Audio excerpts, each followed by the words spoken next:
قرآن میں بھی بعض جگہ اللہ تعالیٰ نے یہ کہا کہ عقل والوں کے لیے، سوچنے والوں کے لیے اس میں نشانیاں ہیں. تو اللہ تعالیٰ نے اس پوری کائنات کے اندر جتنے بھی اللہ کی کریشن ہے، اس کریشن کے اندر ایک ایک چیز کے اندر، ایک ایک کریشن کے اندر اگر ہم غور سے دیکھیں گے نا، تو اللہ تعالیٰ نے ایسی ایسی وہاں ہماری ہدایت کے لیے چیزیں چھپا کے رکھیں، تو ہم انسانی عقل دنگ رہ جاتی ہے. آپ مجھے بتائیں کہ دیکھو جو لوگ یہ کہتے ہیں جی مطلب کریٹر تو کچھ نہیں ہے، کریٹر ہے ہی نہیں ہے، ٹھیک ہے، جو خدا کے انکار کرتے ہیں، جو خدا کے منکر ہیں، سب سے پہلا کوسچن ان کے لیے یہ ہے کہ بھئی آپ سب دیکھتے ہیں نا کہ یہ آج ایک چھوٹی سی گھڑی ہوتی ہے، یہ سب یہ ایک بورڈ، یہ کیا ہے؟ ایک انٹیلیجنس مائنڈ نہیں ہے کیا؟ یہ ہے یا نہیں ہے؟ ایک انٹیلیجنس مائنڈ اس کے پیچھے ہے یا نہیں ہے؟ ایک سمارٹ واچ ہے، اس کے پیچھے بھی ایک انٹیلیجنس مائنڈ ہے یا نہیں ہے؟ دنیا کے اندر جس وقت جتنی بھی انٹیلیجنسی، جتنی بھی ٹیکنالوجی ایڈوانس جا رہے ہیں، ہم کہہ رہے ہیں کہ اس کے پیچھے ایک انٹیلیجنٹ مائنڈ ہے، جس کو ہم کیا کہتے ہیں؟ Artificial intelligence. مطلب انسان یہ سمجھتا ہے کہ انٹیلیجنسی ہے، لیکن یہ بھی ہم کہتے ہیں، تسلیم کرتے ہیں کہ یہ آرٹیفیشل ہے. اس کا کیا مطلب ہے؟ کہ اس کے پیچھے جو برین ہے یا جو اس کا اندر جو کام کر رہا ہے وہ آرٹیفیشل ٹیکنالوجی ہے. ہمیں یہ بہت اچھی طرح سے کام کر رہی ہے ٹیکنالوجی، لیکن اس کے پیچھے جو کانشیسنیس ہے نا وہ ایک آرٹیفیشل ہے. یہ انسان تسلیم کرتا ہے.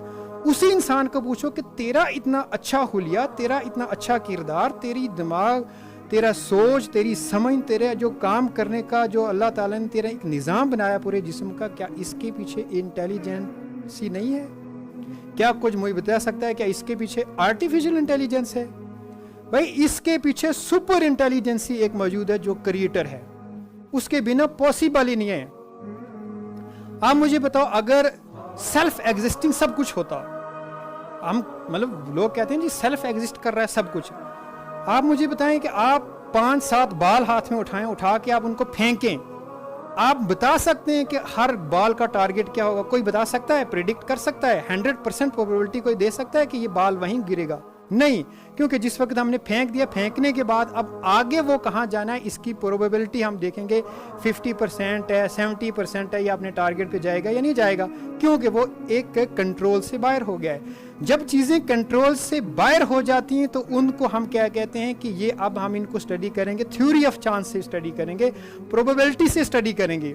بھئی یہ اتنی بڑی کائنات چل رہی ہے، مجھے بتائیں کیا آپ نے کبھی سنا ہے کہ پروبیبلٹی کتنی ہے جی کل صبح ہوگی یا نہیں ہوگا؟ کوئی کہتا ہے یہ کل سورج نکلے گا یا نہیں نکلے گا، کتنے % چانس ہے؟ بھئی یہ پروبیبلٹی نہیں ہے، یہ تھیوری آف چانس نہیں ہے، یہ سیلف ایگزسٹنگ نہیں ہے. اس کے پیچھے بہت سخت قانون ہے جو کریٹر کا قانون ہے. ہر دن صبح ہونی ہے، ہر شام ہونی ہے، اسی طرح سے پوری زندگی کا نظام چل رہا ہے. یہ تو چھوٹی سی، یہ ارتھ کیا ہے؟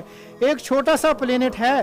اگر اس کے نظام کو انسان سمجھے تو انسان کی عقل دنگ رہ جاتی ہے کہ یہ ارتھ بھی جو ہے نا، اگر یہ سیلف ایگزسٹنگ ہوتی تو بھائی اب کب تک ختم ہو جاتی. تو سائنس کے جو لاز ہیں وہ لاز اس فینومینو کو بنانے والے نہیں ہیں، بلکہ اس فینومینو کو ایکسپلین کرنے والے ہیں. انسان کی عقل جو ہے ان کو کھوجتی ہے کہ اس کے پیچھے کیا لاجک ہے، اس کے پیچھے کون سی میٹا فزکس ہے. پھر جب میٹا فزکس میں جب انسان گھسے گا تب اس کو پتا چلے گا کہ ایک سپر نیچرل طاقت ہے جو اس ساری دنیا کا نظام چلا رہی ہے. وہ ایک ہے، اس کا پلان ہے، وہ بنا پلان کے یہ کائنات نہیں چل رہی ہے. یہ دنیا میں انسانوں کا آنے کا بھی کچھ پرپز ہے. تو یہ انسان اپنی جو ہے نا اپنے جسم کے بارے میں اگر سوچے، ٹھیک ہے، ہم ملٹی سیلولر آرگنزم ہے. ملٹی سیلولر آرگنزم کے اندر آپ دیکھیں ایک ہی سیل کو دیکھیں، اس سیل کے اندر کا جو ایک کمپلیکس نظام ہے اس کو سمجھنے آپ دیکھیں کیا یہ سیلف ایگزسٹنگ ہے؟ اگر یہ سیلف ایگزسٹنگ ہو سکتا تو دنیا میں کبھی بھی کچھ بھی ہو سکتا. میوٹیشن اس طرح سے ہوتی کہ کوئی بھی بھائی انسان سے کبھی تو جانور بھی پیدا ہو سکتے تھے نا اگر یہ سیلف ایگزسٹنگ ہوتا. کبھی ہم دیکھتے کوئی انسان پیدا ہوتا جی اس کا 3 آنکھیں ہیں، کسی کو 4 آنکھیں ہیں. بھائی اگر آپ یہ کہتے ہیں کہ یہ سیلف ایگزسٹنگ ہے، بھائی یہ سیلف ایگزسٹنگ نہیں ہے. اس کے یہ سارے کا سارا جو قدرت کا نظام ہے، یہ پوری کائنات ہے، یہ ایک رول کے اندر ایک کچھ اللہ کے سپر نیچرل لاز ہیں، ان کے اندر پابند ہے، ان کی نافرمانی یہ نہیں کر سکتی. یہ جب سے اللہ تعالیٰ نے اس کائنات کو کریٹ کیا ہے اس دن سے لے کے قیامت والے دن تک پوری کائنات کا جو نظام ہے، پوری گلیکسیز جو ہیں، جتنی پلینٹس ہیں اللہ تعالیٰ نے پیدا کی، یہ سارے کے سارے اس اصول کے پابند ہیں جس اصول کے لیے اللہ تعالیٰ نے ان کو پیدا کیا، اور پیدا کرنے کے بعد ان کو فکس کر دیا. کوئی بھی اس کی حکم عدولی جو ہے وہ نہیں کر سکتا. صرف انسان کو اتنی فریڈم دی ہوئی ہے کہ وہ غلطیاں بھی کرتا ہے، اچھائیاں بھی کرتا ہے، وہ خدا کی نافرمانی بھی کرتا ہے، خدا کی فرماداری بھی کرتا ہے، لیکن اللہ تعالیٰ نے اس کو کیا دیا ہوا ہے کہ چھوٹ دی ہوئی ہے. اس کو یہاں حساب دینا ہے ڈے آف ججمنٹ کے دن. پھر اس کو پتہ چلے گا کہ یہ سب کچھ سیلف ایگزسٹنگ تھا یا پھر اس کے پیچھے بھی کچھ تھا.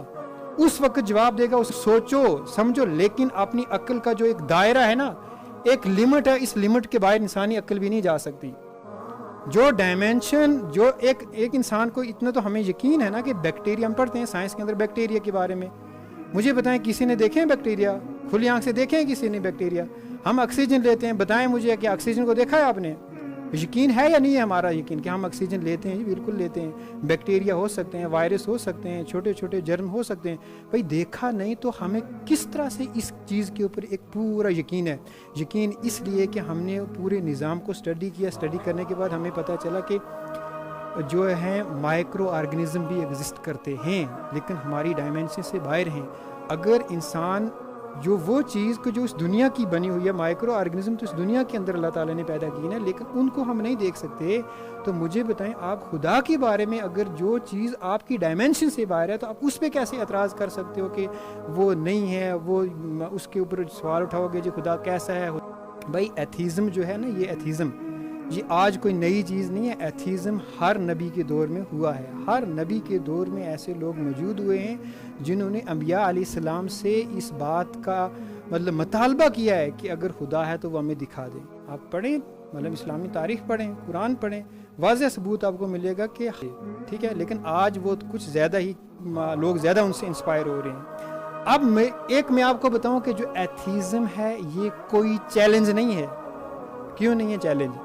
چیلنج اس چیز کو کہتے ہیں جس کے پیچھے مضبوط استدلال ہوتا ہے، جس کی بنیاد سٹرانگ ہوتی ہے. بھائی جس چیز کی بنیاد ہی ایک انسانی عقل ہے تو وہ کیا مطلب اس کے پیچھے وہ تو کوئی استدلال نہیں ہے نا. انسانی عقل کو کوئی آپ استدلال دو گے؟ میں بولوں گا جی میں اس وقت فلاں پلینٹ سے بات کر رہا ہوں، آپ بولو گے پاگل ہو گیا ہو. میں بولوں گا جی میں سوچ رہا ہوں، میرا یقین ہے. بھائی میرے یقین کو میں اپنے یقین کو یا اپنی سوچ کو دوسروں کے اوپر مسلط تو نہیں کر سکتا نا. اس طرح سے جو چیز پاسبل، دیکھو ہر چیز کے بارے میں جان لینا علم نہیں ہوتا. انسان سب سے پہلے اپنی عقل کی باؤنڈری کو سمجھے کہ اللہ تعالیٰ نے میری ایک باؤنڈری جو ہے نا، وہ انسانی عقل کی باؤنڈری کو بھی اللہ نے ایک لمٹ کے اندر رکھا. کچھ حد تک انسان سوچ سکتا ہے، لیکن کچھ چیزیں جو ہماری ڈائمینشن سے باہر ہیں ان کے بارے میں ہم عاجز ہیں کہ بھئی ہمیں نہیں پتہ، وہ اللہ بہتر جانتا ہے. آگے سمجھ آپ کو؟ تو میرا کہنے کا مطلب کہ یہ سارا جو نظام ہے یہ بنانے کا مقصد کیا ہے؟ اصل زندگی جو ہے یہ ہے جنت. اس کے لیے یہ سب کچھ ہو رہا ہے، اس کے لیے یہاں ٹیسٹ میں ڈال دیا انسان کو. جس وقت اللہ تعالیٰ نے جنت اور جہنم کو بنایا، حدیث بخاری کے اندر اور مسلم شریف کے اندر حدیث ہے یہ کہ حضرت انس رضی اللہ تعالیٰ عنہ راوی ہیں کہ نبی کریم صلی اللہ علیہ وسلم نے ارشاد فرمایا کہ جس وقت اللہ تعالیٰ نے جنت اور جہنم کو بنایا اور بنانے کے بعد اللہ تعالیٰ نے جنت کو کچھ دشوار چیزوں سے ڈانپ دیا. کس کے ساتھ؟ دشوار چیزوں کے ساتھ ڈانپ لیا. اور جہنم کو خوشنما چیزوں کے ساتھ کیا کر دیا؟ ڈانپ دیا. کیوں؟ اس کے پیچھے کیا وجہ تھی؟ دوسری حدیث جو ہے وہ ترمذی اور مشکات کے اندر آتی ہے کہ حضرت ابو ہریرہ رضی اللہ تعالیٰ عنہ روایت کرتے ہیں کہ رسول اللہ صلی اللہ علیہ وسلم نے ارشاد فرمایا کہ جس وقت اللہ نے جنت اور جہنم کو پیدا کیا، پیدا کرنے کے بعد جبریل کو کہا کہ اے جبریل آپ جائیں دیکھیں جنت کیسی ہے. تو جبریل گئے دیکھنے کے لیے. دیکھنے کے بعد انہوں نے کہا اے اللہ باری تعالیٰ اتنی خوبصورت جہان بنایا ہے، اتنی خوبصورت یہ چیز جگہ بنائی ہے، میں تو کہہ رہا ہوں کہ دنیا کا ہر انسان اس کے لیے مر جائے گا اس جنت میں پہنچنے کے لیے. لیکن پھر اللہ تعالیٰ نے کچھ دشوار چیزوں سے کیا کیا؟ اس کو ڈانپ دیا. پھر جبریل کو بولا کہ اب جاؤ جنت کو دیکھو. جبرائیل نے کہا اے میرے رب تیری عزت کی قسم مجھے تو اندیشہ ہے کہ کوئی ایک بھی یہاں نہیں جا پائے گا. اتنی مشکل اور اتنی ابسٹیکل، اتنی ریسٹرکشن لگا دی ہیں. اب بولا جاؤ جہنم کو دیکھ کے آؤ. تو جب جہنم کو حضرت جبریل آئے دیکھنے کے لیے تو کہا کہ یہ اللہ بہت بری جگہ ہے، مجھے نہیں لگا کوئی انسان ایسے کام کرے گا وہ جہنم میں جائے گا۔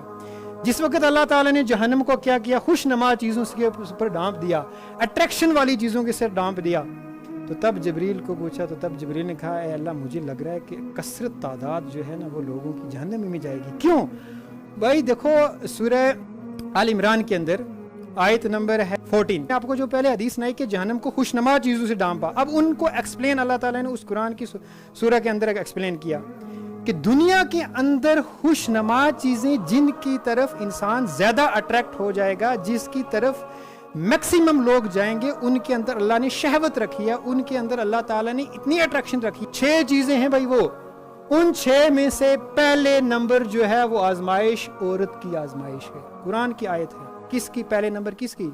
عورت کی آزمائش ہے۔ پہلے نمبر عورت کی، اور دوسرے نمبر کس چیز کو رکھا اللہ تعالیٰ نے؟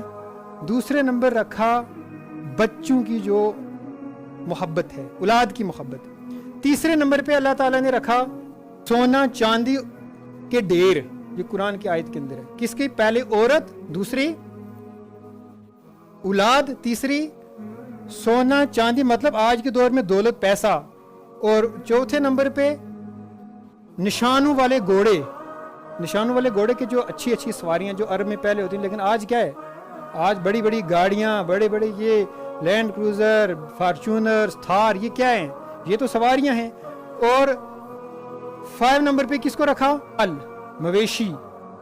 اور 6 نمبر پہ کیا بتایا؟ 6 جائیداد، زمین، اراضی، پلاٹ، بلڈنگز۔ اس دنیا کے اندر یہ وہ آزمائشیں ہیں 6 جن کی محبت تمہیں اللہ سے دور کر سکتی ہے اور جنت سے بھی دور کر سکتی ہے۔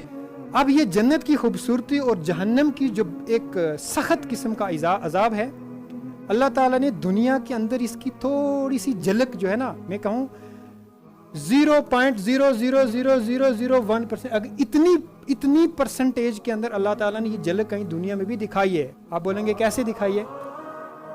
ہم نہیں کہتے ہم سوئٹزرلینڈ ہے یا کشمیر کو کہا جاتا ہے کہ ہیون آن دا ارتھ۔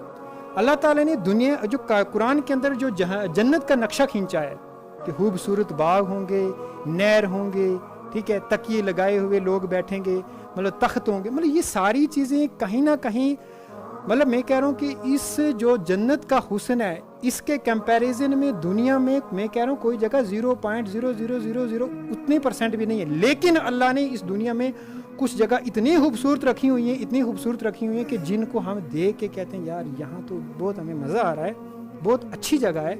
تو پھر اس انسان کو سمجھ لینا، اگر تجھے اس دنیا کی جو ایک ادنا سی چیز ہے، اگر اس کی خوبصورتی تجھے اٹریکٹ کر رہی ہے، یہاں تجھے رہنے کا سکون مل رہا ہے، تو بتائیں کہ وہ جنت کی خوبصورتی کیا ہوگی؟ حالانکہ وہ اس کے برابر کچھ نہیں ہے۔ اسی دنیا کے اندر اللہ تعالیٰ نے ایسے ایسے ڈیزرٹ رکھے ہیں، ایسی جگہ رکھی ہیں، وہاں اتنی گرمی ہے، اتنا ٹمپریچر ہے وہاں پہ، اتنے خطرناک وہاں پہ جانور ہیں، اتنے خطرناک سنیکس ہیں، اتنے بڑے بڑے بچھو ہیں وہاں پہ، جہاں انسان ایک دن بھی وہاں سروائیو نہیں کر سکتا۔ دنیا کے اندر وہ موجود ہیں۔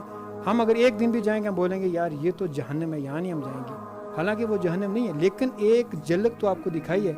تو انسان سمجھے تو دنیا میں بھی وہ گھوم پھر کے دیکھے کہ اللہ نے یہ دنیا اگر اتنی خوبصورت بنائی ہے، حالانکہ یہ ایک مستقل جگہ نہیں ہے رہنے کے لیے، ایک ٹمپریری جگہ ہے، امتحان کی جگہ ہے، دس از ایگزامینیشن ہال۔